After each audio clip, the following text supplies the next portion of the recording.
SpongeBob Brown Pants, a show that most of us grew up watching, unless you were one of those kids with parents with 5G towers give you autism.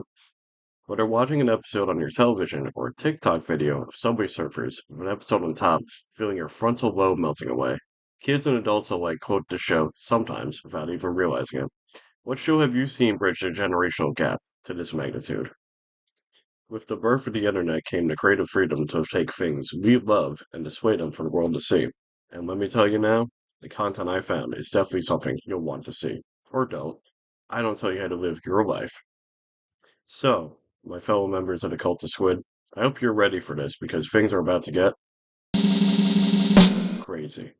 Prepare yourself to go on a nostalgia trip to be burnt into your retinas as we dive into the wacky world of SpongeBob parody content, the genre that truly did shape the trajectory of my childhood. The inner machinations of my mind are an enigma. Growing up in the early days of the internet, it truly was the Wild West. During the times of being tricked into watching Two Girls, One Cup, One Man, One Jar, or visiting the famous Meatspin.com, you really didn't know what to expect. It's not like today where you can see live leak videos on your Twitter feed and just think of it as a regular Tuesday afternoon. Within that time period, people stumbled across SpongeBob parodies one way or another, while with every property comes a company that owns some. Paramount Global, formerly known as Viacom, only the most valued and respected company to exist. For purposes of this video, they'll be referred to solely as Viacom. Looking back to the beginning of YouTube, AMVs, animated music videos, flooded the platform. Just in case you were born after the year 2010, they would feature clips of your favorite anime with music over them. I know you people out there remember watching Naruto with Linkin Park playing over it. Following the idea of bringing your favorite anime to YouTube, cartoons would soon follow, but that would hit a bump in the road when Viacom gained knowledge of this. Coming out swinging, they hunted down content all across YouTube belonging to them, filing a lawsuit against YouTube and Google for $1 billion in March of 2007. In 2010, Judge Lou Stanton said, "This sounds like a lot of hoopla." Up in the cold hard fact that YouTube couldn't be held liable because they had no knowledge of what was being posted with permission or not on their platform. But the effects of that would still be felt in a major way, causing all Viacom-owned content across YouTube to seemingly disappear, which caused SpongeBob content on YouTube to become a graveyard with one fell swoop. Creators, though, took this as a challenge fighting back at Viacom, and we will learn about that war soon enough. First, though, we gotta ask ourselves this. What was the first piece of SpongeBob content to surface online? Well, going all the way back to 2004 with a video called SpongeBob's Weebles Badgers parody, it's the oldest recorded instance of a SpongeBob parody to hit the internet, preserved by the Internet Archive. Based on the flash loop Badgers by Mr. Weeble, also known as Weeble Stuff, which if you've never seen that video, I'm going to believe you're not a real person. Who put you on the planet? What's next? You're gonna tell me that you want to buy my Xbox account? The video is a simple flash animation made by Maxwell Flow that features SpongeBob, Squidward, and Gary in a music video. A year later, YouTube would be born on February 14th, 2005, coming to birth the era known as the Classic Era, which gave us quality content before YouTube went all corporate friendly on us. One of the special creations that time period gave us was YouTube Hoops. If you're unfamiliar with what a YouTube Hoop is, then allow me to educate you. You're getting on my nerves. I have a knack for that. I'm Batman. I have a knack for that. Getting on my nerves. Pizza time. Today we're going to focus on the subgenre of YouTube Hoops known as SpongeBob Edits. Pioneer of the SpongeBob Edits scene was a YouTuber known as, alright, I'm going to butcher this, but Plug Signalo was commonly agreed upon in the community as the godfather of the SpongeBob edit scene. He released Krusty Krab training video on November 12th of 2007 as his first video, paving the way for creators such as Ronnie James Dio 45, Nub for Life, Badass Edits, Torex Edits, Rajwa 777, and Lego Bucket. November 2009, Plug Signalo would receive his first suspension from the platform, but took it as a challenge. The very next day, returning to YouTube under the alias Viacom Can Suck It, and re-uploaded all of his old videos as a big fuck you to Viacom. On September 12, 2011, he would announce that he is retiring from editing, stating that he's lost his love for creating that type of content. He would lose his account for good on May 26, 2013, being banned from claims of third-party violations. Fun fact, September 12th was created into a holiday known as Editor's Day, spearheaded by creators Aspen Fiosa, Letitia720, and it is central to honor the pioneer of SpongeBob edits. One of the most popular YouTube poops, this guy had a Ouija, was created by Hurricoaster, using clips from the episode Shanghai.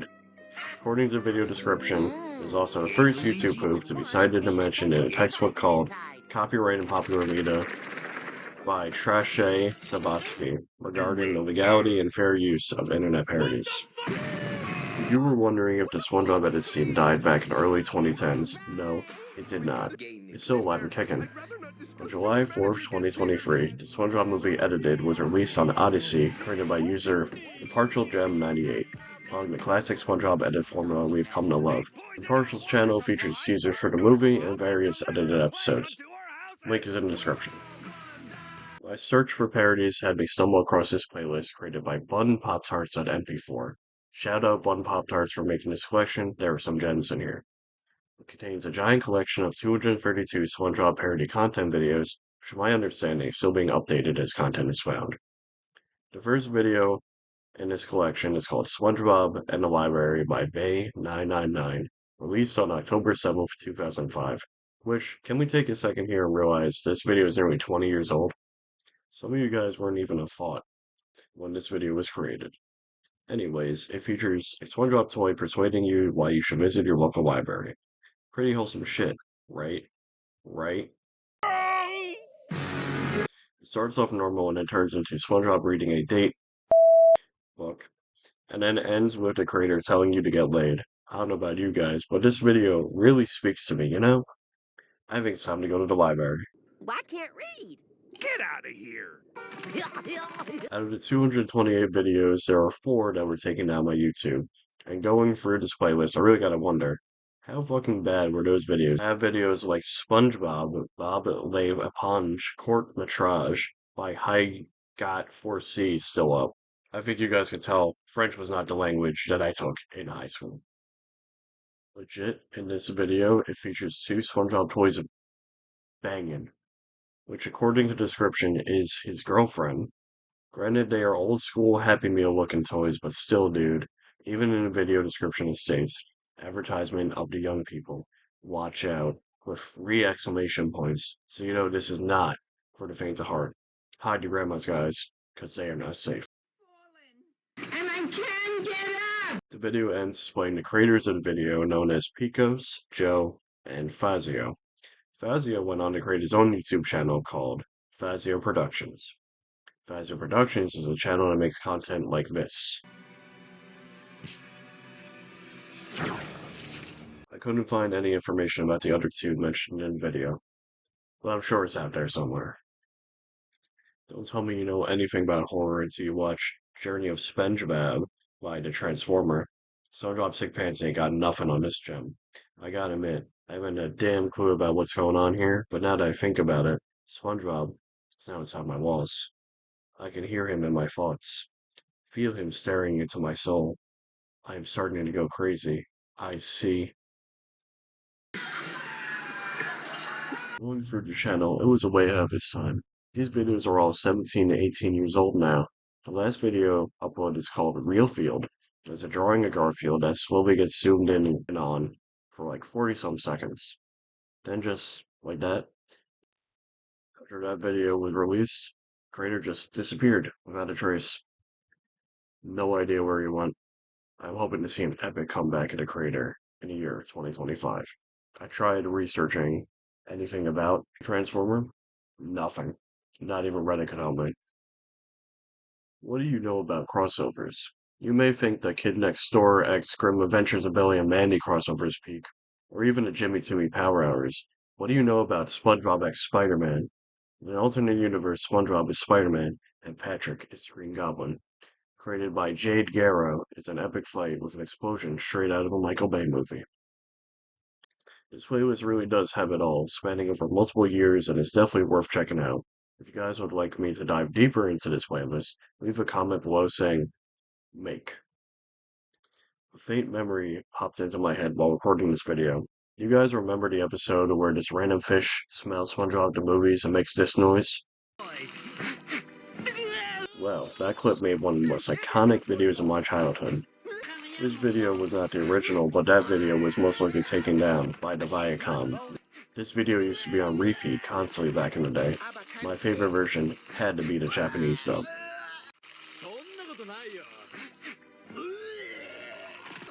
Following this rabbit hole down, I was very unaware of the mass amount of this type of content. You can type in any iconic scene and find it blank in 30 different languages. While on the topic of SpongeBob in different languages, have you all seen the video of the SpongeBob X Simpsons crossover? Which is only in Italian, making it 1,000 times better. I truly do wonder if that was a reference to the classic line, "Sorry, I don't speak Italian." In the parody, SpongeBob gives Squidward an explosive mine as a birthday gift. Sears comes down and presses the detonation button, then they both explode. Finn. While searching up SpongeBob in different languages, I stumbled across this video. I will not be trying to pronounce that, so here's the title. Battle of Stalingrad weighs heavily on SpongeBob's soul. Every day he goes by, barely able to live on with the horrors of war. Truly documenting the mental. Alexander Rosenbaum is the singer behind this rendition of the SpongeBob intro. He was invited on a Russian Tonight show and was given a bunch of cartoon opening song text to perform. This really is a prime example of YouTube recommendations at 3 a.m. I imagine this would pop up randomly while on autoplay watching primitive survival videos. Moving on from the horrors of war, let's talk about horror in a different form. Everyone who grew up with the internet knows what a creepypasta is. Lost episode creepypastas haunted my childhood. Some classic examples being Dead Bart, Suicide Mouse on AVI, and Ed, Edd and Eddy Lost episode. The one that we will focus on today, that lives in infamy, will always be Squidward Suicide. I ain't afraid to say, I was a little bitch growing up. I belonged in Super Weedy Hunt Jr., because this scared the bejesus out of me. Squidward Suicide was something I came across between 2010 and 2012. Recreation video of the story came up in my recommended. Seeing Squidward all bloody, such distorted, along with the eerie music, it gave me nightmares. Looking back at it now, that's wild I was so terrified, but I had to be around 10 years old. Doesn't make anyone as scary as a 25-year-old, not gonna lie. I still get the heebie-jeebies. This is what actually broke me into the world of creepypastas. Still blows my mind that in the official show they referenced Squidward's suicide in the episode SpongeBob in Random Land. The internet exploded over this cameo. Whoever thought that was a good idea, really let me ask you here. Did you just blow in from Stupid Town? That scene has since been edited out of the episode, at least here in the United States, making me believe that the tapes are real now. My boy Skinner still out here murdering people and shit. If you're unfamiliar with the lore of Squidward's suicide, allow me to tell you, it's about a man called Andrew Skinner, who allegedly created the 5 tapes. He was a Scottish animator who was responsible for the murders shown in the video. Andrew's animation studio is called Impact Studios. Following the story, you learn he created Waiting.avi, Squidward Suicide, Free Bloody Drops, Red Mist, and Blood Lane. From 2005 to 2007, 12 tapes were made featuring the murders, but only 5 were able to be restored to working condition. In 2006, the tape was given to the police and led to Andrew's arrest for 9 counts of murder. The case was abandoned and Andrew was freed. Chaz Agnew/Chagnew was the intern that claimed to watch Squidward Suicide and Red Mist. He would upload clips to YouTube of the Red Mist tape. He's suspected to be the long band user, either Mad Claw or Super Geeky One. Mr. Josh Gonzalez uploaded clips from the alleged tape Squidward Suicide back in 2006, but Viacom would take down the videos, claiming he was a threat to the company. We find out that the creepypasta originated from a forum post. He posted looking for help to restore the tape that he snatched back in 2006. His YouTube account was known as Squidward Suicide Clip. The channel would post 2 clips, one of 2 dead children and Squidward with hyper-realistic eyes, and a video of Squidward before going to the concert. Before Viacom shut down the channel, it contained a video with the creator of the tape. His last video focused on the murdered children. The channel has been closed since August 13th, 2013. But let's leave this off on a more positive note with diving into fan-made recreations. The SpongeBob SquarePants movie Rehydrated is a fan-made recreation of the original movie featuring several hundred artists collaborating to make a non-profit tribute piece for the late Stephen Hillenburg. Poison Donut Films and Pasta Dash Creations are the creative minds behind this piece of cinema. Everyone who worked on this is credited in the video description. Releasing on May 2nd, 2022 on YouTube and Newgrounds, Viacom would attempt a takedown of this tribute piece, which was met with well-justified outrage on Twitter, with the hashtag Justice for SpongeBob trending like wildfire. The movie would be reinstated on YouTube the very same day. They would also create a reanimated collaboration of the Sponge Out of Water movie. The channel itself is filled with teaser content, cast table reads, art contests, and music videos. Truly impressed by this dedication. Stefan Hellenberg would be proud. Some other fan-made recreations are SpongeBob Reanimated Collab 2019, Help Wanted, recreating the pilot episode, SpongeBob Rise and Shine Reanimated Collab, SpongeBob Band Geeks Reanimated Collab, and Squidville Reef Blown Collab, recreating the episode Squidville. And with that, we end a look into the world of SpongeBob parody content. There are many more out there, so go out into the wild world of the internet and see what you can discover. Or go back to rewatch pieces of content that fueled your childhood. Well, goodbye everyone. I'll remember you in therapy.